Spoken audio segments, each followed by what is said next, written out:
Good morning all, again welcome you on platform. तो आइए शुरू करते हैं आज की क्लास को हम लोग एक काफी फेमस कोट के साथ। वॉल्ट डिज्नी का कोट है, the way to get started is to quit talking and begin doing. बिल्कुल सही कहा। कोई भी चीज को आप स्टार्ट करते हो तो आप सिर्फ बातें मत करो। गीता में भी कहा गया है कि कर्म करो फल की चिंता मत करो। तो उसी चीज को ध्यान में रखते हुए आप लोगों को अगर फाइनल डेस्टिनेशन तक पहुंचना है और आपको अपना ड्रीम पूरा करना है तो आपको बातें छोड़कर आपको लग जाना है, कर्म करना है, काम करना है। तो उसी चीज को ध्यान में रखते हुए आज की क्लास को हम लोग चलिए स्टार्ट करते हैं। लास्ट क्लास के अंदर मैंने आप लोगों के साथ डिस्कस किया सॉइल ऑफ हरियाणा की जो मिट्टियां है, वो जो डिग्रेडेशन था उनके बारे में बात की हमने। कैसे कैसे सरकार ने मेजर्स उठाए, कौन कौन से सरकार ने इनिशिएटिव उठाए, उनके बारे में डिस्कस किया। और आज की क्लास के अंदर हम लोग डिस्कस करेंगे जो हरियाणा की जो क्रॉप्स है, जो फसलें, उनके बारे में। अब देखो, मैं आप लोग को एक बेसिक चीज बताता हूं। जो क्रॉप्स है, जब आप लोग हरियाणा की क्रॉप्स के बारे में पढ़ोगे तो बेसिक इंफॉर्मेशन मैं दे दूंगा। मेरा मेन ऑब्जेक्टिव आज की क्लास में ये रहेगा कि जो हरियाणा गवर्नमेंट ने जो एग्रीकल्चर से रिलेटेड जो स्कीम्स चला रखी है, जैसे क्रॉप इंश्योरेंस स्कीम्स है, उसके बाद आपकी टेली एग्रीकल्चर स्कीम्स है, सीड स्कीम्स है, आपकी जो डिपार्टमेंट है हरियाणा का, उससे रिलेटेड जो इंफॉर्मेशन है वो आज की क्लास के अंदर मैं आप लोगों को प्रोवाइड करूं। तो चलिए स्टार्ट करते हैं आज की क्लास को। देखना, मेजर क्रॉप्स ऑफ हरियाणा में जब आप क्रॉप्स की बात करोगे, हरियाणा ही क्यों, आप इंडिया लेवल पर भी देखोगे तो बेसिकली आपको 3 टाइप की क्रॉप्स है दिखाई देगी। एक होती है रबी की फसलें, एक होती है खरीफ की फसलें, और एक वो फसलें होती है जिसको जायद फसलें कहा जाता है, जिसको रबी और खरीफ के बीच में बोया जाता है। तो एक बार बात कर लेते हैं कि ये रबी खरीफ की फसलें है क्या। देखो, रबी की जो फसलें होती है, रबी जो क्रॉप्स होती है, इसको अक्टूबर नवंबर में बोया जाता है और मार्च अप्रैल में काट लिया जाता है। मतलब इनका जो बोने का समय है वो अक्टूबर नवंबर। जब भी हमारा विंटर सीजन शुरू होता है तो उस टाइम पे हम लोग रबी की फसलें उगाते हैं। और मेजरली आप लोग देखोगे तो गेहूं, जो चना, सरसों, मटर, राई, तिलहन, ये सब आपको दिखाई देगा, वीट वगैरह। मतलब एक पूरी लिस्ट मैंने लिखवा रखी, उसी के अकॉर्डिंग मैं हरियाणा में जो इन क्रॉप्स का पैटर्न है वो मैं आप लोगों को बताऊंगा। अब मैं वो आप लोगों को यहाँ पर नहीं देखने को मिलेगा कि कितना टेम्परेचर चाहिए, रेनफॉल कितनी चाहिए इन फसलों के लिए। मैं बेसिकली इन क्रॉप्स के अंदर जो मेन मेजर एरिया है क्रॉप्स के, वो मैं आप लोगों को बता दूंगा रबी की फसल के बारे में। वहीं दूसरी तरफ आप लोग देखते हो खरीफ की फसल, तो ये देखो अक्टूबर या फिर नवंबर के बिगिनिंग में स्टार्ट होती है और मार्च एंड तक इनको काट लिया जाता है। हार्वेस्टिंग कब तक हो जाती है? मार्च एंड तक हो जाती है। और मार्च एंड तक जब इनकी एंडिंग होती है तो उसके बाद जो बीच का टाइम पीरियड रहता है, जो इस ड्यूरेशन का रहता है 2 से 2.5 महीने, उस ड्यूरेशन में हम लोग कौन सी फसलें उगाते हैं? वो आपकी कौन सी होती है? जायद फसलें, जायद क्रॉप्स। अब ये जायद क्रॉप्स कौन सी होती है? ये वो क्रॉप्स होती है जिसको हम लोग, जैसे खीरा हुआ, ककड़ी हुआ, एज ए फूड इस्तेमाल करते हैं, और वो फूड जो जल्दी तैयार हो जाता है, मतलब बोने के उससे जल्दी तैयार हो जाता है। 2-2.5 महीने बीच में होते हैं, खीरा, ककड़ी, ये सब हम लोग देखते हैं। तो मार्च अप्रैल के बाद का जो टाइम पीरियड आता है, मई जून तक ये होता है। फिर उसके बाद आपकी कौन सी क्रॉप स्टार्ट होती है? खरीफ की क्रॉप्स। तो जब हमारा मानसून कंप्लीटली आ जाता है तो मानसून के बाद आपकी कौन सी फसलें स्टार्ट हो जाती है? खरीफ की क्रॉप स्टार्ट हो जाती है। ये बेसिक इंफॉर्मेशन आप लोगों ने देखी। हरियाणा है क्यों, अगर इंडिया में भी आप लोग देखते हो तो हरियाणा और इंडिया के साथ साथ आपको रबी और खरीफ की क्रॉप्स आपको दिखाई देगी। आपको पता है कि हमारी जो सोसाइटी, हमारा जो समाज है वो एग्रीरियन बेस्ड सोसाइटी था, कृषि पर आधारित समाज था। और शुरुआत से ही हम लोग कृषि को एक अलग वे में देखते आए हैं। इसको हम लोग रिलीजन के साथ भी जोड़ते हुए आए। जैसे आप लोग देखते हो कि पहले के टाइम पे जब हम लोग हवन करते थे या कुछ भी तिलक लगाते थे तो उसमें चावल का यूज करते थे। हम लोग सूर्य देवता की पूजा करते थे क्योंकि उसी से हमारी इकोनॉमी, उसी से हमारा एग्रीकल्चर चलता था। खैर वो तो इतना हम लोग इसमें नहीं जाएंगे, लेकिन आगे की इंफॉर्मेशन अब हम लोग समझते हैं कि आगे की इंफॉर्मेशन क्या है। रबी की फसल में कौन कौन सी है और हरियाणा के अंदर मेजर क्रॉप्स आपको कौन कौन सा दिखाई देगा। पहले तो आप लोग एक पॉइंट हमेशा ध्यान रखना, देखो जब आप हरियाणा के शिवालिक रीजन से आप अरावली रीजन की तरफ मूव करते हो तो आपको दिखाई देगा रेनफॉल क्या होती है, कम होती है। अब ये आपको पता है कि अगर रेनफॉल कम हो रही है, रेनफॉल डिक्रीज हो रहा है, तो आपका वेजिटेशन या आपका एग्रीकल्चर वो भी क्या होगा, डिक्रीज होगा। कैसे भाई, रेनफॉल ज्यादा होगी तो पेड़ पौधे ज्यादा होंगे, पानी हमें ज्यादा अमाउंट में चाहिए, और ऐसी फसलें जिनको पानी ज्यादा अमाउंट में चाहिए तो वो उसी रीजन में होगी जहां पर रेनफॉल ज्यादा हो रही है। शिवालिक जो माउंटेन हिल्स है वहां पर रेनफॉल ज्यादा हो रही है, तो वहां पर हम लोग एक्सेस अमाउंट के अंदर आपको दिखाई देगा गेहूं वगैरह, शुगर केन वगैरह, राइस वगैरह वो उगाते हैं। वहीं दूसरी तरफ जब आप लोग मूव करते हो तो आपको दिखाई देगा जो सदर्न हरियाणा है, उस सदर्न हरियाणा में हम लोग पल्सेस, दाल वगैरह या फिर हम ज्वार, बाजरा, इनके ऊपर ही बस रह जाते हैं। वो इसलिए क्योंकि वहां पर रेनफॉल कम हो रही है। तो इसी रेनफॉल के पैटर्न को देखते हुए हरियाणा का कौन सा क्या डिसाइड हुआ है, क्रॉप सिस्टम डिसाइड हुआ है। अब एक दो पॉइंट मैं आप लोगों को बेसिक पॉइंट और बताता हूं। हरियाणा में अगर आप लोग देखते हो तो हरियाणा में एक आपका ईस्टर्न रीजन है, ईस्टर्न एग्रीकल्चर रीजन है, और एक आपका हुआ कौन सा, वेस्टर्न एग्रीकल्चर रीजन या वेस्टर्न एग्रीकल्चर जोन। ये जो ईस्टर्न एग्रीकल्चर जोन है इसके अंदर लगभग आप लोग देखते हो कि पंचकुला, अंबाला, यमुनानगर का सदर्न पार्ट, उसके बाद आपका कैथल, जींद, रोहतक ये सब आएगा करनाल में। इसका हम लोगों ने जो मेन जोनल सेंटर बनाया है वहां पर बनाया है करनाल के अंदर। मतलब ईस्टर्न एग्रीकल्चर जोन के अंदर, मतलब ये वो जोन है जहां पर अच्छे अमाउंट के अंदर हमारे पास फसलें होती है और इन सब का डेटा इकट्ठा किया जाता है ईस्टर्न जोन करनाल के अंदर। तो करनाल के अंदर इनका मेन सेंटर है। वेस्टर्न जोन के अंदर हमने उसको रखा। अब ये मत देखना कि ईस्ट और वेस्ट, मतलब ईस्ट साइड करनाल है तो वेस्ट साइड ये होगा, नहीं। वेस्टर्न जोन के अंदर हमने ये उन फसलों को रखा है जो जिनके लिए लेस अमाउंट ऑफ रेनफॉल की जरूरत पड़ती है, या वहां पर वो होती है जहां पर कम वर्षा हो रही है, जहां पर फसलें ज्यादा नहीं है। सिरसा फतेहाबाद का रीजन देखो, सिरसा से हम लोग शुरुआत कर लेते थे, इसलिए इसको वेस्टर्न एग्रीकल्चर जोन के अंदर बांट दिया जाता है। ये बेसिकली दो जोन है हरियाणा के अंदर, किसके, एग्रीकल्चर के। आपको ध्यान मेन जो रखना है वो ईस्टर्न वाला रखना है। इसका जो सेंटर हमने बनाया कहां पर बनाया, करनाल के अंदर। क्योंकि अगर आप लोग देखते हो तो 60 to 70% जो क्रॉप्स है वो हमारी लाई करती है किसके अंदर, ईस्टर्न एग्रीकल्चर जोन के अंदर। बाकी की 30% आपकी कहां पर बढ़ेगी, वेस्टर्न एग्रीकल्चर जोन। चलिए, तो आगे ये हमने दो बेसिक पॉइंट समझे। तो अब हम लोग समझते हैं कि कौन कौन सी रबी की फसलें हैं जो हरियाणा की किस किस रीजन में पाई जा रही है, और खरीफ की फसलें जो हरियाणा के किस किस रीजन में पाई जा रही है।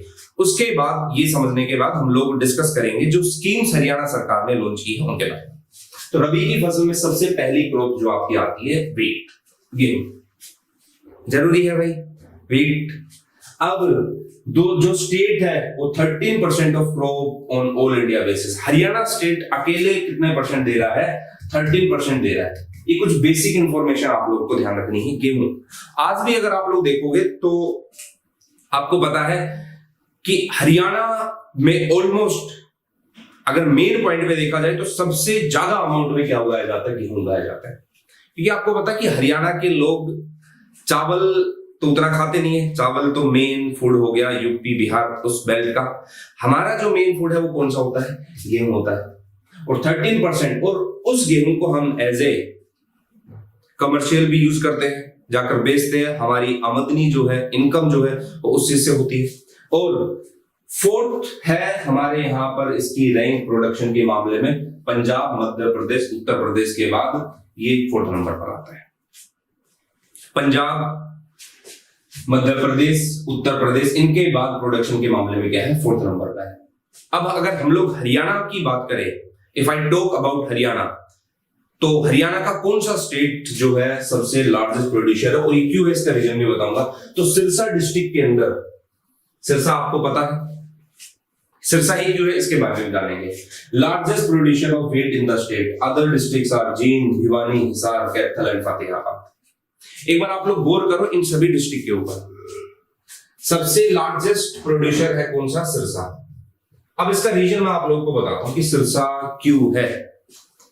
एक तो देखो सेकंड नंबर पर कौन सा आ रहा है? पंजाब आ रहा है। सिरसा, पंजाब, फतेहाबाद और हिसार, ये आपको दिखाई देगा वेस्टर्न रीजन जो अपना है, वेस्टर्न जोन जो है, उस रीजन के अंदर ये सारे के सारे लाइक कर रहे हैं। ये जो सिरसा वाला रीजन है, यहां पर जो घग्गर रिवर है, उस घग्गर रिवर के साथ साथ सरस्वती, मारकंडा, टांगड़ी, इन सभी रिवर का पानी जो है वो किस रीजन के अंदर आता है? सिरसा के अंदर आता है।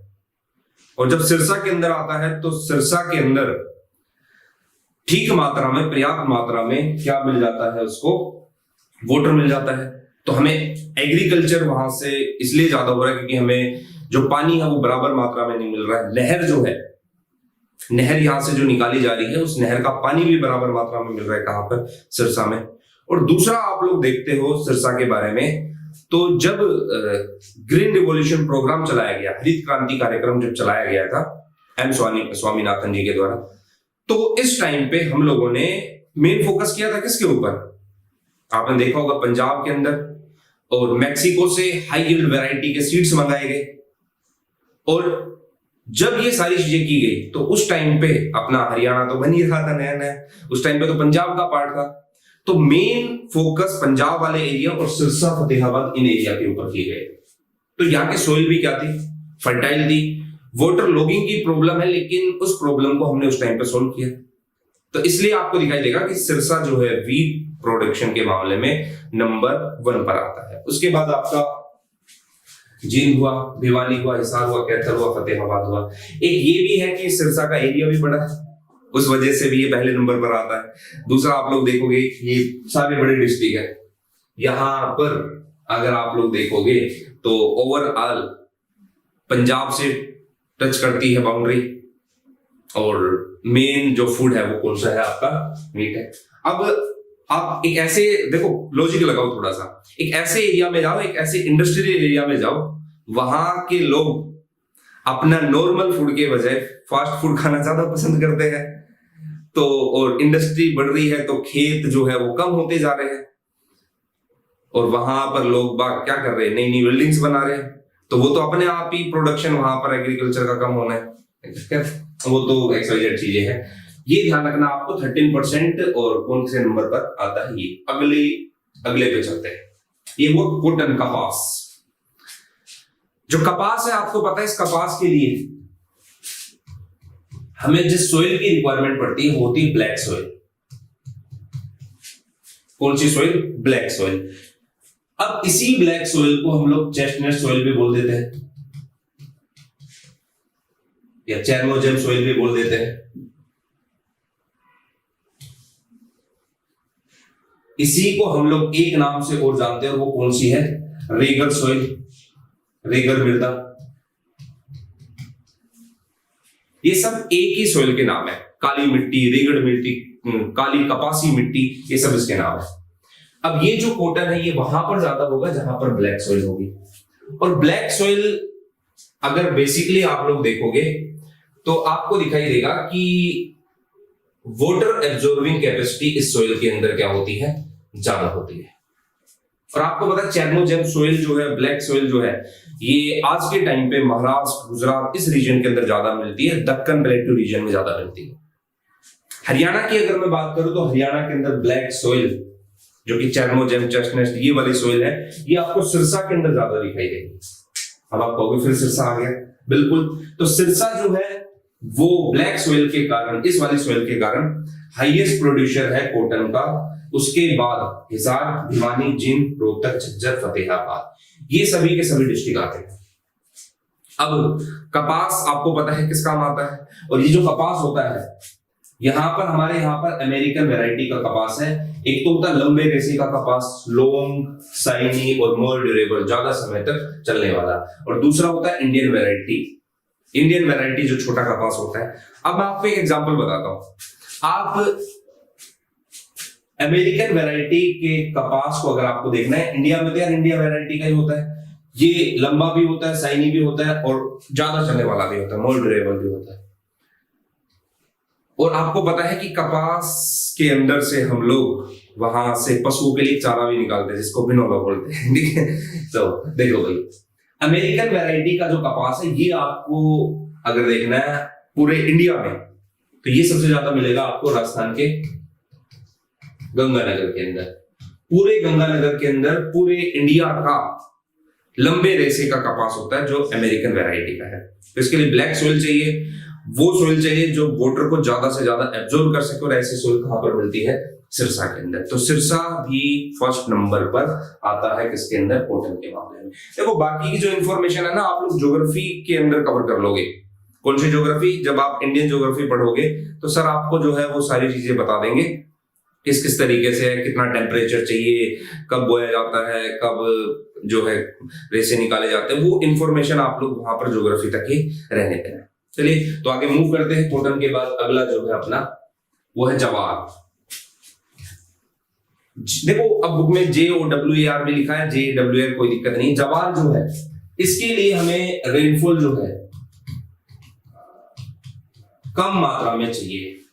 अब आप लोग राजस्थान साइड जब जाते हैं तो राजस्थान में बाजरा, ज्वार, यही सारी चीजें होती है। हरियाणा की अगर मैं बात करूं तो हरियाणा के अंदर रोहतक जो है वो रोहतक लार्जेस्ट प्रोड्यूसर है जवार का, उसके बाद झज्जर, उसके बाद आपका नून, पलवल, सोनीपत, रेवाड़ी, ये सारे एरिया। गौर करना, रोहतक के बाद झज्जर, नून, पलवल, सोनीपत, रेवाड़ी, ये सभी के सभी, आप इसमें गुरुग्राम भी ऐड कर दो, उसके बाद महेंद्रगढ़ भी ऐड कर दो। जो सदर्न हरियाणा है, सदर्न हरियाणा वाले पोर्शन के अंदर आपको क्या नजर ज्यादा दिखाई देगा? ज्वार दिखाई देगा, क्योंकि वहां पर रेनफॉल क्या हो रही है? कम हो रही है। आप इसको ऐसा भी बोल सकते हो कि रोहतक के बाद अगर आप देखोगे तो ये सभी के सभी एरिया, ये वो एरिया है, सोनीपत को आप छोड़ दो, ये वो एरिया है जहां पर अरावली है, उसके आसपास का रीजन। तो लेस रेनफॉल वाले रीजन में आपको या तो ज्वार मिलेगा या बाजरा मिलेगा, ये दो चीजें आप लोगों को मिलने वाली है। तो ज्वार, बाजरा, ये सभी के सभी इस रीजन के अंदर होते हैं, और रोहतक जो है लार्जेस्ट प्रोड्यूसर है किसका? ज्वार का। चलिए मूव करते हैं नेक्स्ट की तरफ। अगला है ग्राम। मैंने आप लोगों को बताया कि ग्राम, ज्वार, बाजरा, पल्सेस, ये वहां पर आपको मिलेगी जहां पर रेनफॉल कम होती है। तो आप खुद लॉजिक लगा के बता दोगे कि सर सदर्न पार्ट में रोहतक से शुरू कर दो, बाकी जो आता है वो उसी के अंदर आएगा। देखते हैं। It is grown in the western parts of the state in the district of Rohtak, Bhiwani, Sirsa, Hisar and Mahendragarh. Bhiwani is the largest producer of gram, followed by the Mahendragarh, Hisar and Sirsa. तो ग्राम जो सबसे excess amount में होता है वो कहां पर होता है? आपका भिवानी के अंदर। भिवानी के बाद आपका महेंद्रगढ़, उसके बाद आपका हिसार, और लास्ट में आपका कौन सा आएगा? सिरसा आएगा। इन सभी रीजन के अंदर आपका क्या होता है? ग्राम होता है। उसके बाद आप लोग आगे की तरफ देखते हैं तो बाकी जो गुरुग्राम, नूहू, पलवल इस रीजन का है, तो यहां पर भी होता है, लेकिन यहाँ के लोग है ना ज्यादा प्रेफरेंस देते हैं किसको? ज्वार और बाजरे को। तो ये था आपका क्या? ग्राम, पल्सेस ग्राम। चलिए मूव करते हैं नेक्स्ट पॉइंट की तरफ। ऑयल सीड, तिलहन। बिल्कुल हमारे यहाँ पर त्योहार के टाइम पे भी यूज किया जाता है इन सब का। तो ऑयल सीड तिलहन को देखते हैं। इसके अंदर देखो, oil seed mainly mustard is produced in the district of Bhiwani, followed by Mahendragarh, Rewari, Hisar, Sirsa, Jhajjar, नूहू etcetera. Mahendragarh is the largest producer of mustard in the state. Oil seeds में भी अगर आप लोग देखोगे तो तिलहन के अंदर वो सारी की सारी चीजें आती है जिससे हमें ऑयल, तिल प्राप्त हो। तो ध्यान रखना, ऑयल सीड्स में बेसिकली हरियाणा में जो होता है वो पूरा ऑयल सीड्स नहीं होता, हरियाणा में जो होता है वो तिल होता है। तिल का ज्यादा अमाउंट हरियाणा के अंदर आपको मिलेगा, और सबसे ज्यादा आपको पता है कहां पर ये आपको मिलेगा?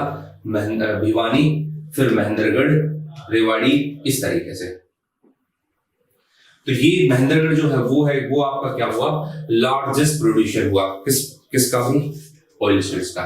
तो चलिए अब नेक्स्ट की तरफ मूव करते हैं। बारले, ये जो है आपको अंबाला, फरीदाबाद, करनाल, महेंद्रगढ़, जींद, भिवानी, सोनीपत, रोहतक, सिरसा, हिसार। देखो ये कुछ फैक्चुअल इंफॉर्मेशन, इसमें ज्यादा कुछ ऐसा कुछ समझाने वाला है नहीं। इस रीजन के अंदर आपको ये मिलेगा।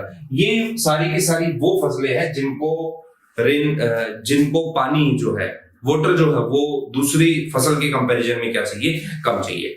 ठीक है, तो ये इंफॉर्मेशन आप लोगों ने देख ली। उसके बाद अब चलते हैं हम लोग किसके ऊपर, खरीफ की क्रॉप्स के ऊपर। अब थोड़ा सा मैं आप लोग को बताता हूं कि एक क्वेश्चन भी आया था और उस बेसिस पे आपको देखना है। देखो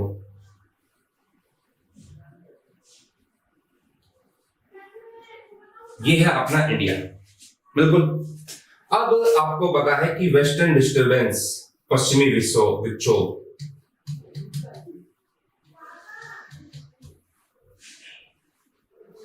दूसरा एक आपको पता है कि इस साइड से आपका साउथ वेस्ट मानसून, दक्षिण पश्चिम मानसून आता है।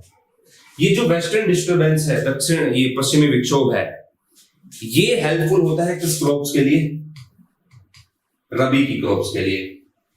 इसलिए आप लोग ठंड के टाइम पे आप लोग देखोगे अक्टूबर नवंबर में रबी की फसलें बोई जाती है। तो ये जो पश्चिमी विक्षोभ होता है, ये वेस्टर्न डिस्टर्बेंस है, क्या है, एक टाइप की, ये एक टाइप की विंड है जो कि आपकी मेडिटेरियन सी है, भूमध्य सागर है, उसके आसपास बनती है और अर्थ सरफेस से लगभग 6 to 12 किलोमीटर की हाइट पर एक जिगजैग पाथ के अंदर ये चलती है।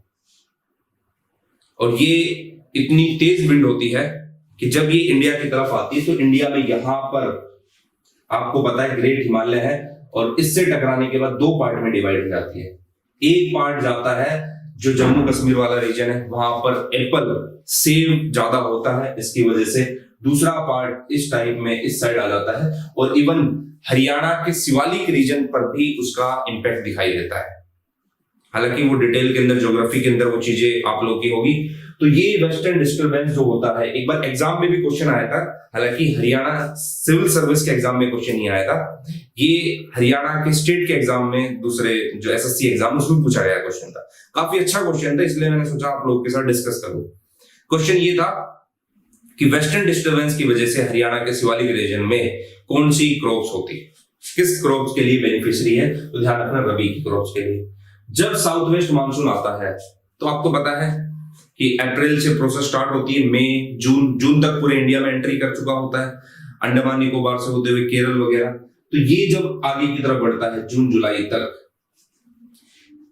ये हरियाणा तक पहुंच चुका होता है। इस साइड वाला जो इसकी ब्रांच है और इस साइड वाली ब्रांच, ये दक्षिण पश्चिम मानसून की ब्रांच है, जिसको हम लोग बे ऑफ बंगाल, अरेबियन सी, इस वाली ब्रांच भी बोल लेते हैं। यहां पर आपको पता है कि दक्षिण पश्चिम मानसून है और ये वाला बंगाल की खाड़ी वाला है, ये अरेबियन सी वाला है।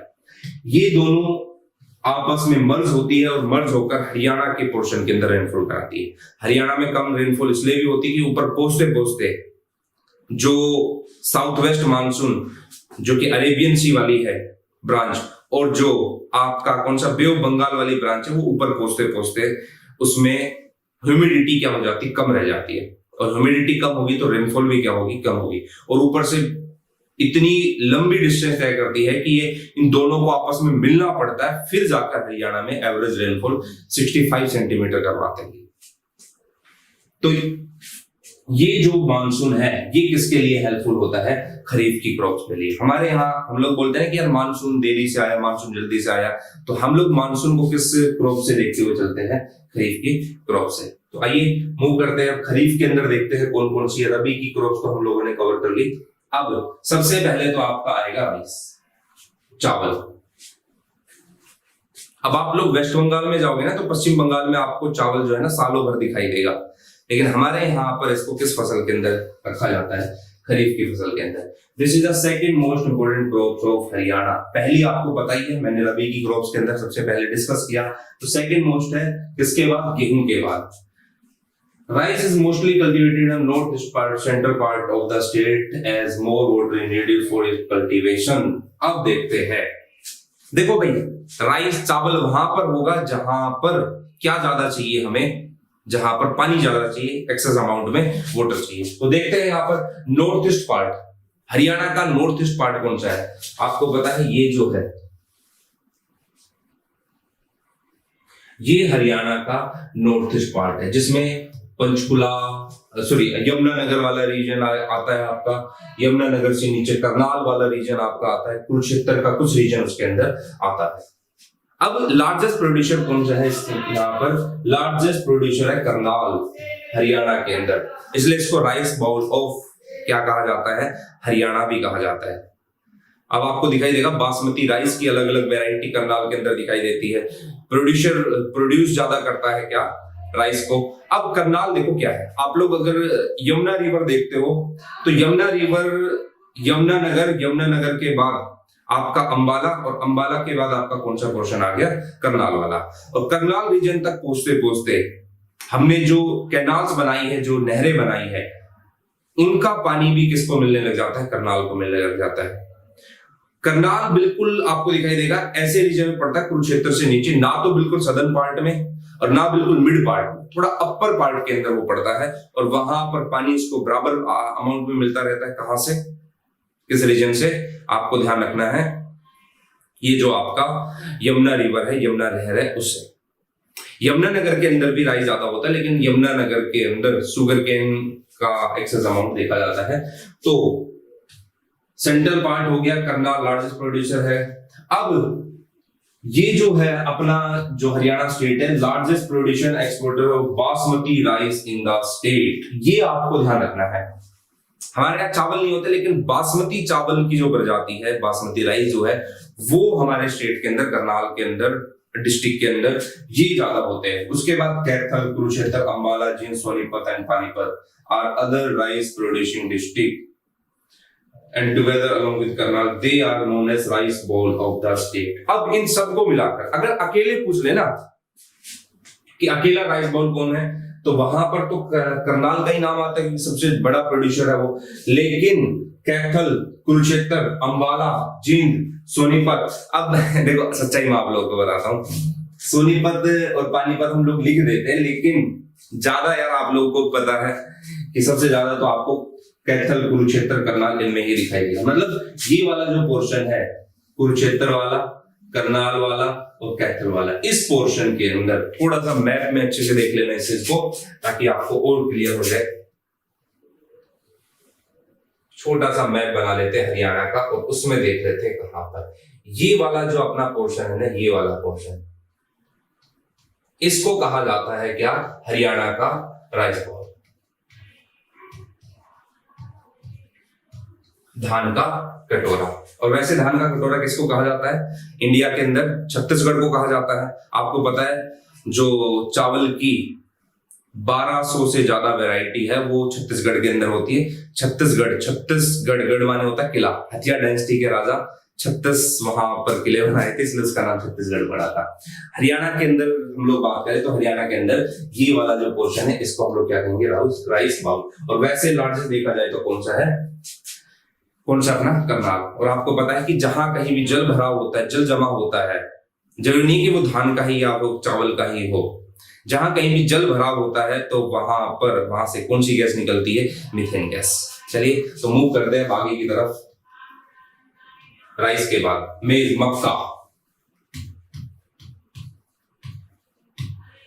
ये जो मक्का है ये आपको सबसे ज्यादा आपको दिखाई देगा अंबाला, पंचकुला, यमुनानगर, कुरुक्षेत्र एंड रोहतक। अब आप खुद देखो आप है ना इस पॉइंट को देखते हो, और पॉइंट को देखते के साथ आप तुरंत बता दोगे कि अगर अंबाला, पंचकुला, यमुनानगर इन डिस्ट्रिक्ट में है तो इसके लिए रेनफॉल क्या चाहिए? ज्यादा चाहिए। देखो ज्योग्राफी पढ़ने का सबसे आसान तरीका यही है, आपको जगह पता चल गई और आपको ये पता है कि वहां पर रेनफॉल ज्यादा है, कम है, और उस बेसिस पर आप कोई क्रॉप्स लिखते हो, कोई फसल लिखते हो, या किसी भी फसलों का नाम लिखते हो, तो आप ये बता दोगे इस क्रॉप्स के लिए ज्यादा पानी चाहिए, कम पानी चाहिए।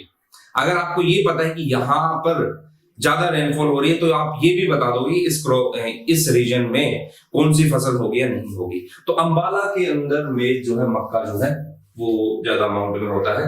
चलिए फिर आगे बढ़ते हैं। अगला आ गया बाजरा, ये आता है सबसे लीस्ट पार्ट के अंदर। देखो This crop requires less water and grows within 2 to 3 months। हमारे यहाँ पर अगर आप लोग देखोगे ना, तो देखो बाजरे को हम लोग जायद फसलों के अंदर जनरली नहीं रखते हैं, तो 2 से 3 महीने इसको लगते हैं किसको भाई? बाजरे को।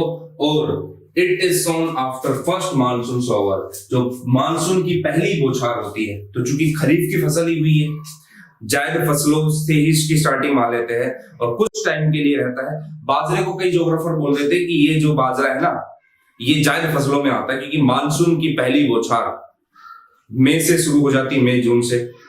तो इसलिए वो लोग बोलते हैं कि तभी से इस बाजरे को शुरू कर देते हैं। लेकिन आपको बाजरे को किसके अंदर रखना है? खरीफ फसल के अंदर। तो भिवानी जो है वो लार्जेस्ट प्रोड्यूसर है बाजरा का। उसके बाद महेंद्रगढ़ आपका डिस्ट्रिक्ट ऑफ सिरसा, हिसार, फतेहाबाद, रोहतक इसका के अंदर। मतलब जब आप सदर्न हरियाणा के अंदर जाओगे, भिवानी के अंदर आप देखोगे, महेंद्रगढ़ में देखो, ये दो मेन डिस्ट्रिक्ट है, भिवानी और महेंद्रगढ़। मतलब वो डिस्ट्रिक्ट जिसकी बाउंड्री किसके साथ लग रही है? राजस्थान के साथ। सिरसा के सदर्न पार्ट में देख लो, फतेहाबाद के सदर्न पार्ट में देख लो, हिसार में देख लो। तो इन सब के अंदर आपको क्या मिलेगा? बाजरा मिलेगा। तो इसके लिए हमें पानी क्या चाहिए? लेस वाटर चाहिए। और सबसे अच्छी बात है 2 से 3 महीने में तैयार हो जाती है। और आज भी अरे हम जब मैं भी गांव में जाता हूं तो हमारे घर वाले भी ज्यादातर क्या उगाते हैं?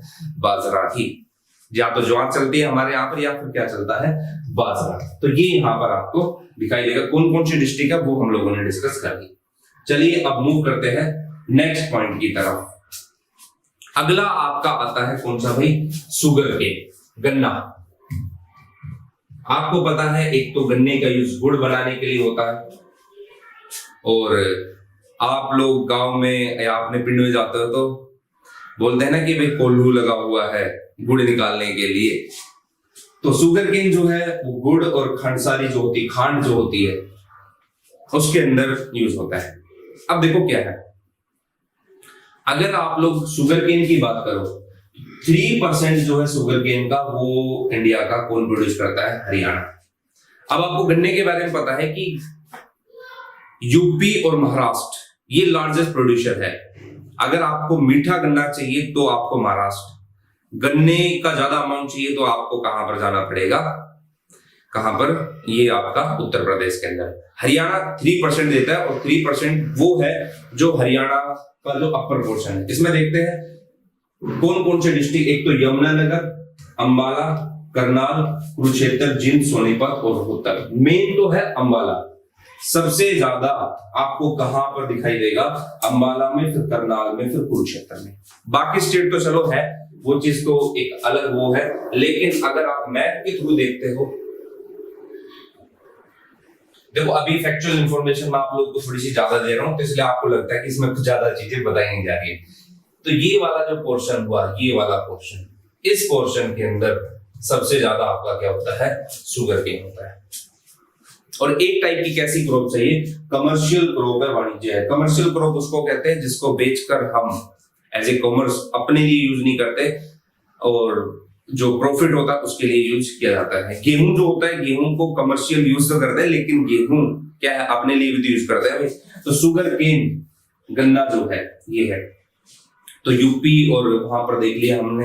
अब देखो एक चीज मैं आप लोगों को बताता हूँ, यमुनानगर क्या है? यमुनानगर के बाद ये क्यों नहीं है?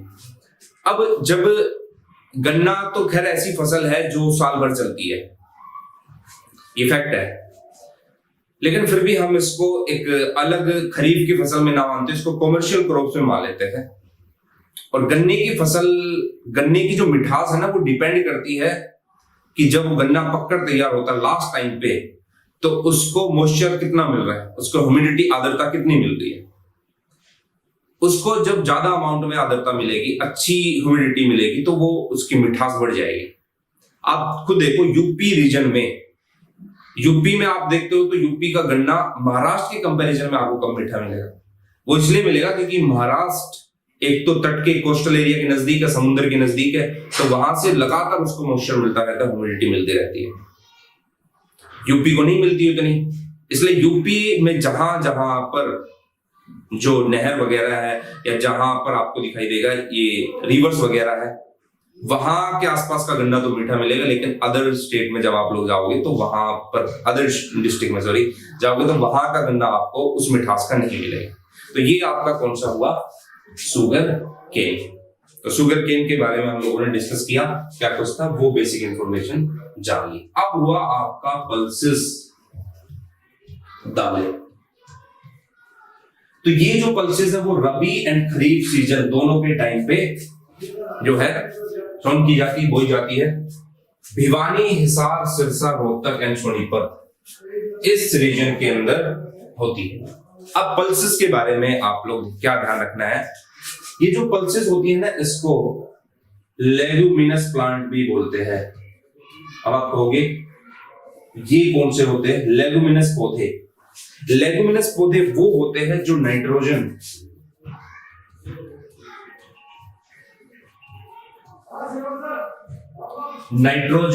की प्राप्ति कराते हैं। दाल वगैरह जो होती है वो लेगुमिनस प्लांट्स के अंदर, लेगुमिनस पौधों में आते हैं। और ये जो लेगुमिनस पौधे होते हैं ये नाइट्रोजन फिक्सेशन का काम करते हैं, एक तरीके से वायुमंडल की नाइट्रोजन को फिक्स करते हैं। आप लोग बायो के अंदर अलग अलग बैक्टीरिया के बारे में पढ़ते हो, राइजोबियम बैक्टीरिया, नाइट्रोबैक्टर, एजिटोबैक्टर, ये भी क्या करते हैं, ये हेल्प करते हैं नाइट्रोजन फिक्सेशन या नाइट्रोजन साइकिल के अंदर। वो खैर एक बायो की चीजें हो गई। यहां पर लेगुमिनस प्लांट्स के बारे में ये ध्यान रखना है कि पल्सेस इसमें बेसिकली आता है और नाइट्रोजन मेन एलिमेंट होता है। और आपको पता है कि मिट्टी के लिए 3 ही चाहिए, एक नाइट्रोजन, एक फॉस्फोरस और एक पोटास। तो हम नाइट्रोजन हमें मिल रही है कहां से? पल्सेस से। तो नाइट्रोजन क्या करेगा? सॉइल की फर्टिलिटी को इंक्रीज कर देगा। अब हमेशा आप लोगों ने देखा होगा, मैं आप बता देता हूं आप लोगों को, कि ऐसे क्षेत्र जहां पर एक टाइम के बाद सॉइल की फर्टिलिटी कम हो जाती है, मिट्टी का उपजाऊपन घट जाता है, तो वहां पर हम लोग पल्सेस की खेती करना, एग्रीकल्चर करना शुरू कर देते हैं। तो रबी और खरीफ के बीच का टाइम पीरियड होता है। तो पल्सेस जब ये हम लोग करते हैं तो ये लेगुमिनस प्लांट्स है और मिट्टी की फर्टिलिटी, सॉइल की फर्टिलिटी को क्या कर देते हैं? इंक्रीज कर देते हैं। दूसरा, आप लोगों ने 1-2 चीजें और देखी होगी, जैसे आज के टाइम पे ऑर्गेनिक फार्मिंग का यूज किया जा रहा है, वो भी सॉइल की फर्टिलिटी को क्या कर रहे हैं? इंक्रीज कर रहे हैं। क्योंकि एक टाइम तक हमने इतने यूरिया का इस्तेमाल कर लिया, इतने फर्टिलाइजर्स का यूज कर लिया कि हमारी सॉइल की फर्टिलिटी बिल्कुल ही कम हो गई। और उसको ध्यान में रखते हुए हमने अलग अलग जो है मेजर्स गवर्नमेंट ने भी अपनाए, और जो हमारे फार्मर्स है, किसान जो है, वो भी अलग अलग आयाम, अलग अलग डायमेंशन इसके अंदर लेकर आ रहे हैं अपने एग्रीकल्चर के अंदर। ठीक है, तो ये पॉइंट था आपका किसका? पल्सेस का। तो ये वाला पॉइंट भी आपसे एग्जाम में पूछ सकता है, ये भी थोड़ा आपको ध्यान रखना है।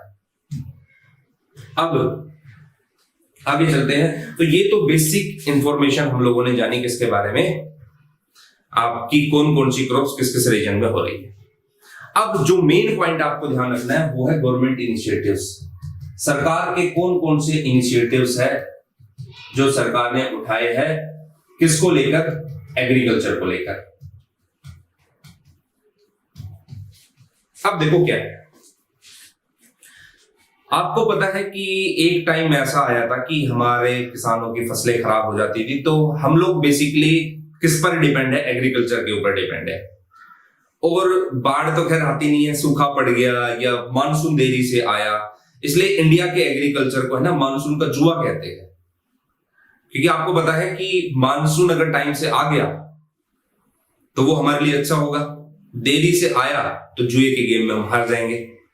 तो मानसून पर हम लोग डिपेंड रहते थे, क्रॉप्स खराब हो जाती थी, हमारे किसान जो है वो आत्महत्या कर लेते थे, सुसाइड कर लेते थे, बहुत सारी प्रॉब्लम से हम लोग गुजर रहे थे। अब आपको पता है अगर एग्रीकल्चर को हम लोग बढ़ाएंगे तो इंडिया जो है वो भारत गांव में बसता है और गांव के लोग एग्रीकल्चर कर रहे हैं, और गांव को अगर हमने बढ़ा दिया तो भारत अपने आप बढ़ रहा है। भारत और इंडिया आप लोग जानते हैं। तो भारत या इंडिया को हमें बढ़ाना है, तो एग्रीकल्चर के अंदर सरकार ने नई नई इन्वेंशन किए, नई नई स्कीम्स निकाली। हालांकि स्टार्टिंग तो ग्रीन रिवॉल्यूशन प्रोग्राम जब हम लोगों ने चलाया, हरित क्रांति कार्यक्रम, तभी बहुत सारे इनिशिएटिव्स हम लोगों ने किए, इन्वेंशन नए नए किए हम लोगों ने, और आज के टाइम पे भी कर रहे हैं। गोल्डन राइस, विटामिन ए, हम लोग सुनहरा चावल वो लेकर आ रहे हैं, पीटी ब्रिंजल, उसके अंदर हम लोगों ने नए नए एक्सपेरिमेंट किए हैं। जो मेन प्रॉब्लम है क्रॉप्स की, हमारे एग्रीकल्चर की, उनको हम लोग दूर करने का प्रयास कर रहे हैं, एफर्ट्स कर रहे हैं। तो उसी के अंदर देखते हैं कि हरियाणा सरकार ने कौन कौन से इनिशिएटिव जो है अपनाए। हरियाणा सरकार के कौन कौन से इनिशिएटिव? सबसे पहले तो है क्रॉप इंश्योरेंस स्कीम।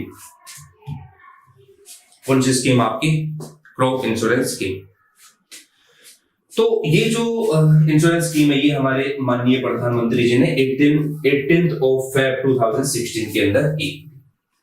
और मैं आप लोगों को बता देता हूं कि ये जो स्कीम है क्रॉप इंश्योरेंस स्कीम, इसके अंदर आपको नाम से पता चल रहा है कि आपको क्रॉप का इंश्योरेंस प्रोवाइड करवाया जाएगा कि अगर आपकी फसल खराब हो गई और आपके पास पर्याप्त जानकारी है इस चीज की, और 2016 के अंदर सरकार ने रबी फसल, फिर 17-18 के अंदर खरीफ फसल, फिर 18-19 के अंदर फिर दोबारा से रबी फसल, इस दौरान जो है इंश्योरेंस प्रोवाइड किया। और इंश्योरेंस कैसे होता है, मतलब किस तरीके से, जैसे आप इंश्योरेंस से ही आप इसको देखो, आप एक प्रीमियम पे करते हो, बदले में आपको इंश्योरेंस मिलता है। वो इंश्योरेंस आप जिस तरीके से देखते हो ऐसे क्रॉप का इंश्योरेंस देखते हैं। अगर हमारी रबी की फसल है तो 1.5% जो रबी की फसल का जो है शेयर प्रीमियम है वो रबी की फसल पे मिलता है, 12% किस पे, खरीफ की फसल के ऊपर मिलता है, और जो 5% है वो हॉर्टिकल्चर या कमर्शियल पर है। तो रबी की फसल पर जो प्रीमियम है उसका ध्यान रखना, जो प्रीमियम है उसका 1.5% शेयर प्रीमियम वो मिलता है। ये नहीं कि उसका 1.5% कम मिलता है, 1.5 टाइम्स परसेंटाइल वो ज्यादा है। ये शेयर प्रीमियम है किसका,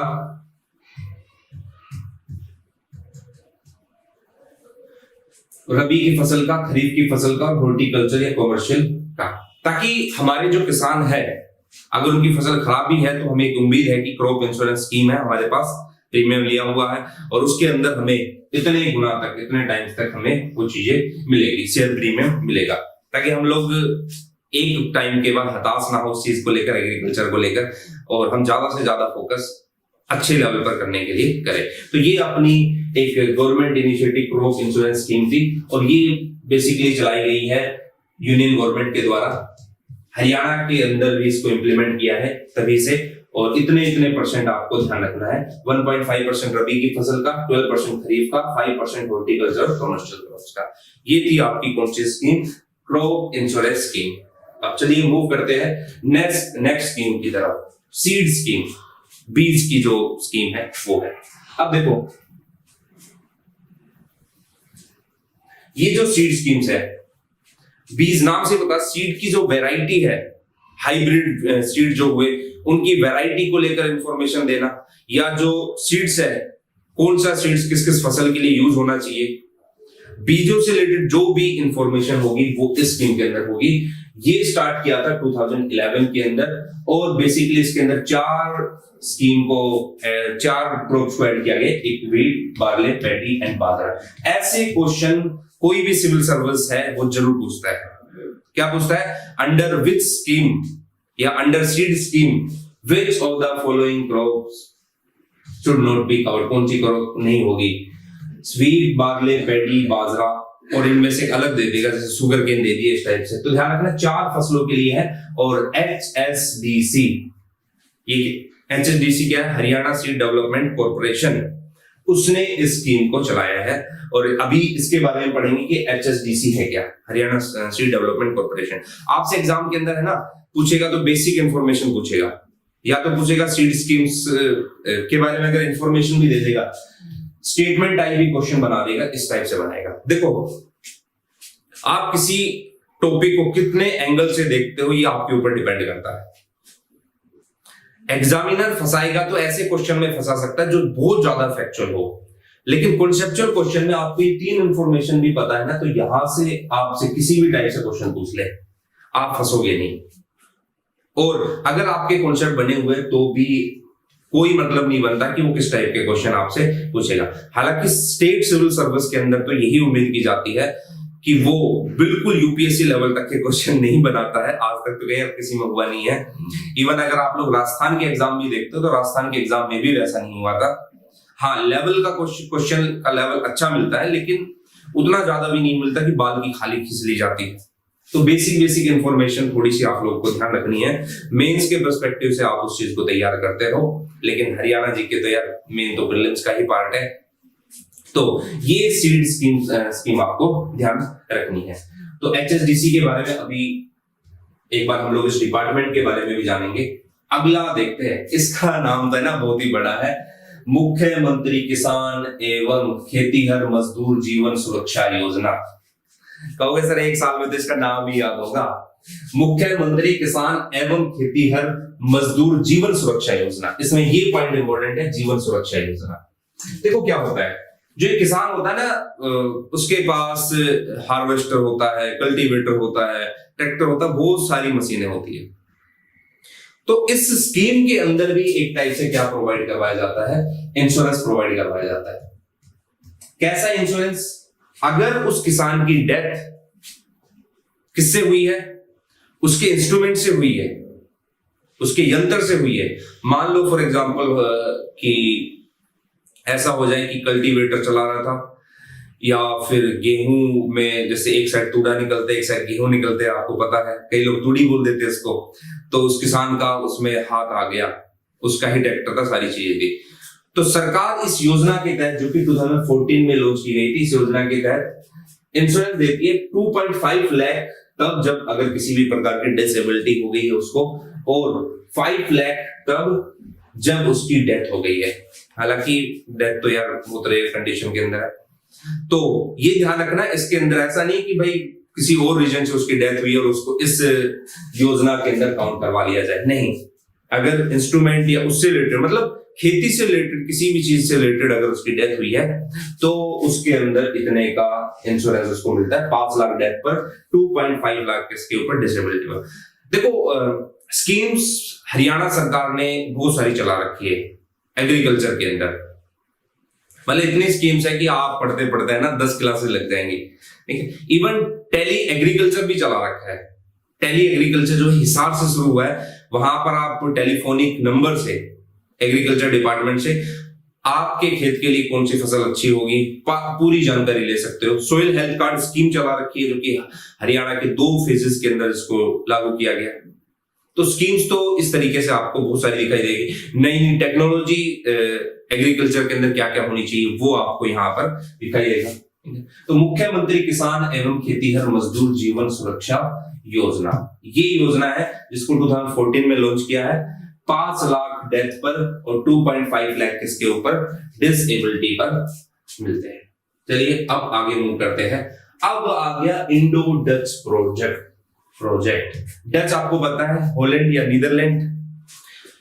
अब ये जो नीदरलैंड जो देश होता है ना, ये यार बहुत सारे एक्सपेरिमेंट करता है किसके ऊपर, इरिगेशन के अंदर, वाटर को लेकर, सोइल को लेकर।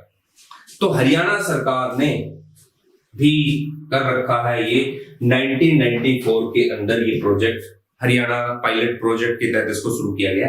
अभी इंडो डच प्रोजेक्ट क्या है, जो सोइल की एल्किनिटी या उसका एसिडिक कैरेक्टर और जो बेसिक कैरेक्टर है, जिसकी वजह से सोइल क्या होती है, सोइल की फर्टिलिटी कम हो जाती है, और वाटर लॉगिंग की जो प्रॉब्लम है उसको दूर करना, इरिगेशन के अंदर नई नई टेक्नोलॉजी को अडॉप्ट करना। तो ये एक पायलट प्रोजेक्ट चलाया है किसने, हरियाणा सरकार का है, और इंडिया सरकार है किसके साथ, डच के साथ है। ठीक है, तो सैलिनिटी की जो प्रॉब्लम है हरियाणा के अंदर, हरियाणा की सोइल के अंदर, उसको कैसे रिमूव किया जाए, उसको कैसे दूर किया जाए। एसिडिक जो प्रॉब्लम है, बेसिक प्रॉब्लम जो सोइल की है, उसको, सोइल की फर्टिलिटी को बढ़ाना, वाटर लॉगिंग की जो प्रॉब्लम है उसको बढ़ाना, वाटर लॉगिंग की जो प्रॉब्लम है उसको कम करना। ये जितनी भी प्रॉब्लम है इन सबको हटाने की बात करता है कौन सा, ये pilot project, Indo Dutch project. तो डच सरकार जो है इसी के अंदर काम करती है, और हरियाणा के अंदर इसकी शुरुआत हो चुकी है 1994 में। हालांकि शुरू हुआ था हरियाणा में, कहां पर, लाखन, माजरा, रोहतक, सफीदो, गढ़वाल, गोहाना। ये है सफीदो आपको पता है जिन में, गोहाना आपको पता सोनीपत और पानीपत नजदीक है। तो इन 4 जगहों पर इंडो डच प्रोजेक्ट शुरू किया गया है। आपसे एग्जाम में इस टाइप के क्वेश्चन पूछ सकता है कि इंडो डच प्रोजेक्ट जो है, या इनमें से कौन सा प्रोजेक्ट सोइल की एल्किनिटी को कम करने के लिए किया गया है, सोइल की फर्टिलिटी को बढ़ाने के लिए, वाटर लॉगिंग की प्रॉब्लम को दूर करने के लिए किया गया है, वो कौन सा पायलट प्रोजेक्ट है, इंडो डच पायलट प्रोजेक्ट। तो ये आपको, उम्मीद करता हूं ये आपको समझ में आया होगा। चलिए तो अब मूव करते हैं नेक्स्ट पॉइंट की तरफ। अब देखो क्या है, अब कुछ अपने डिपार्टमेंट है, जैसे कौन सा है, Haryana state seed certification agency, ये आपको ध्यान रखना है। अब इसको शुरू किया गया था कब, 6 अप्रैल 1976 के अंदर। क्या पॉइंट ध्यान रखना है आपको, ये जो Haryana state seed certificate agency है, ये हाइब्रिड सीड्स के लिए सर्टिफिकेट जारी करती है, सर्टिफिकेट इशू करती है किसके लिए, हाइब्रिड सीड्स के लिए। तो हाइब्रिड सीड्स के लिए सर्टिफिकेट इशू करना, ये मेन इसका प्रोजेक्ट है, किसका, Haryana state seed certification agency का। और बता देता हूं, इस एजेंसी को बनाया गया था सोसाइटी एक्ट के अंदर। सोसाइटी एक्ट जो 1860 का है, उस ब्रिटिश का, उसके अंदर इस एजेंसी को बनाया गया था। हरियाणा के अंदर फिर बाद में इसको चेंज किया गया है। तो Haryana state seed certification agency है, मतलब आपका जो सीड्स है, आपकी फसल को किस वैरायटी का सीड चाहिए, या सीड के वेरिफिकेशन को लेकर या उसके सर्टिफिकेशन को लेकर जो भी चीजें होगी, वो इस डिपार्टमेंट के द्वारा, इस एजेंसी के द्वारा होगी। और सीड्स एक्ट जो बना हुआ है या सोसाइटी एक्ट जो बना हुआ है, उसके अंदर भी सेक्शन 5 जब आप लोग पढ़ते हो सीड्स एक्ट का, तो उसके अंदर इस एजेंसी का जिक्र किया गया है। ये था। अगले डिपार्टमेंट पर चलते हैं, ये है Haryana seed development corporation, HSDC। ठीक है, देखो ये जो HSDC है, सीड्स को इंपोर्ट करना, बाई करना, सेल करना, नई नई टेक्नोलॉजी, सीड्स की जितनी भी चीजें हैं वो इसके अंदर आएगी। जैसे खरीदना, इंपोर्ट करना, आपका एक्सपोर्ट, फिर इसी के अंदर आपका सीड्स के अंदर नई नई टेक्नोलॉजी, एग्रीकल्चर के अंदर, वो सारी चीजें किस डिपार्टमेंट के द्वारा की जाती है, Haryana seed development corporation. Even जो नई नई स्कीम्स भी है, और स्कीम के अंदर जब हरियाणा गवर्नमेंट की बात आती है, तो यही कॉर्पोरेशन, यही संस्था सामने आती है। और इसको एस्टेब्लिश किया गया था कब, 1974 में। कब, 1974 के अंदर। तो जो जो टेक्नोलॉजी हो सकती है सीड्स के अंदर, उसको बेचना, खरीदना, वो सारी इसके अंदर आती है। और अभी के लिए हमने 6 सीड्स प्रोसेसिंग प्लांट लगा रखे हैं इस एजेंसी के द्वारा। 6 प्लांट्स है। कहां कहां पर है वो देखते हैं। एक तो हो गया आपका उमरी में, उमरी कहां पर पड़ता है आपका, कुरुक्षेत्र में। अगला हिसार, सिरसा, यमुनानगर, टोहाना, पटौदी। ये 6 जगह पर प्रोसेसिंग लगा रखी है। 6 जगह पर प्रोसेसिंग का मतलब हुआ, एक सेकेंड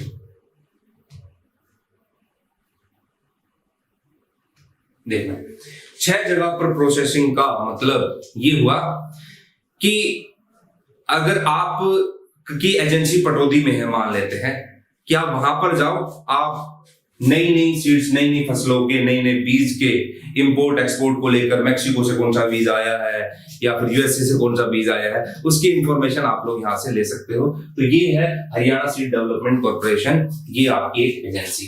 चलिए अब मूव करते हैं आगे की तरफ। अब अगला आएगा हरियाणा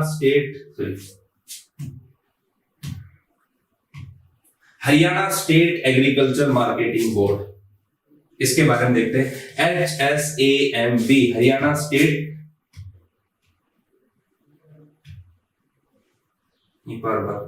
एक second, Haryana state agriculture marketing board. ये जो HSAMB है, पहले तो आपको पता है कि 66 में जब सेकंड ग्रीन रिवॉल्यूशन हुआ, द्वितीय हरित क्रांति हुई, तो सेकंड ग्रीन रिवॉल्यूशन के अंदर आपका जो है एग्रीकल्चर मार्केटिंग बोर्ड बनाया गया था। MS स्वामीनाथन जी को उसका हेड बनाया गया था। तो देखो क्या था, हमें एक जगह से क्या मिल रहे थे, अच्छे बीज मिल रहे थे, अच्छे सीड्स मिल रहे थे, हाई यील्ड वैरायटी सीड्स मिल रहे थे मैक्सिको से। तो हमने नए नए एक्सपेरिमेंट किए अपने एग्रीकल्चर के अंदर, ताकि अपने एग्रीकल्चर को बढ़ाए। और हमारा फूड ग्रेन है ना, काफी अमाउंट में हुआ, no doubt. Green revolution program के बाद कुछ प्रॉब्लम्स भी आई, उसके बाद इंदिरा गांधी कैनाल से या बाकी XYZ प्रॉब्लम भी आई, लेकिन ओवरऑल हमारा फूड ग्रेन क्या हुआ, बढ़ गया। और जब ये फूड ग्रेन बढ़ा, तो भाई फूड को स्टोर करने के लिए मंडियां भी चाहिए, उसके लिए हमने एफसीआई भी बनाया, फूड कॉर्पोरेशन ऑफ इंडिया भी बनाया, और जहां पर ये स्टोर होगी उसके लिए एक मार्केटिंग बोर्ड भी बनाया ताकि उस वहां पर जाकर अपने जो है फसलों को जाकर बेच सको, अपने गेहूं वगैरह इन सबको जाकर बेच सको। तो उसी की तर्ज पर फिर पंजाब एग्रीकल्चर मार्केटिंग बोर्ड बना। अब ये हरियाणा का जो एग्रीकल्चर मार्केटिंग बोर्ड था वो पंजाब के साथ जुड़ा हुआ था। 1 अगस्त 1969 को इसको अलग कर दिया गया और अलग करके फिर हमने कौन सा बना दिया, Haryana state agriculture marketing board. तो एक टाइप से ये एग्रीकल्चर मार्केटिंग बोर्ड है, एक टाइप से मंडी है। तो यहां पर आप अपनी फसलों को बेच सकते हो। एमएसपी जो है वो इसी बेसिस पर डिसाइड होता है, HSAMB जो हरियाणा सरकार का है, ठीक है। तो ये सारी की सारी चीजें आपको हरियाणा से जुड़ी हुई दिखाई देगी। 1 अगस्त 1969 में इसकी एस्टेब्लिशमेंट हुई। अगला आता है Haryana land reclamation and development corporation. देखो नाम से ही पता चल रहा है, Haryana land reclamation and development corporation, मतलब लैंड का रिक्लेमेशन। पहले तो देखना कि कैसे रिक्लेम एल्कलाइन लैंड का manage government on farms and sale of agriculture imports. ये 3 चीजें हैं। इन 3 चीजों को ध्यान में रखते हुए हमने कौन सा कॉर्पोरेशन, कौन सी एजेंसी बना रखी, Haryana land reclamation and development corporation. कब एस्टेब्लिश हुई? 27 मार्च 1974 को। कहां पर? पंचकुला के अंदर। तो एल्कलिटी जो है, एल्कलाइन लैंड जो है उसको रिक्लेम करना, जो मैनेज करना गवर्नमेंट ओन फार्म्स है, सरकार के जो संपत्ति, सरकार के जो फार्म्स है उनको, और तीसरा क्या है, sale of agriculture imports as a raw material, उनको क्या करना, सेल करना। ये इसके अंदर शुरू किया गया है, क्योंकि 27 मार्च 1974 से इसको इनिशिएट किया गया है। तो ये कुछ वो स्कीम्स थी हरियाणा सरकार की जो मैंने यहाँ पर डिस्कस की। हालांकि सारी स्कीम्स तो आप लोगों के लिए करना प्रैक्टिकली पॉसिबल नहीं है, लेकिन ये मेन स्कीम्स मैंने आप लोगों के साथ डिस्कस की। आप इनको एक बार रिवाइज करना, नोट्स के अंदर, पीडीएफ के अंदर भी आपको सारी चीजें मिल जाएगी। फिर हम लोग अगले क्लास के अंदर एक नेक्स्ट टॉपिक को कवर करेंगे। आज की क्लास को यहीं पर कंक्लूड करते हैं। Thank you all.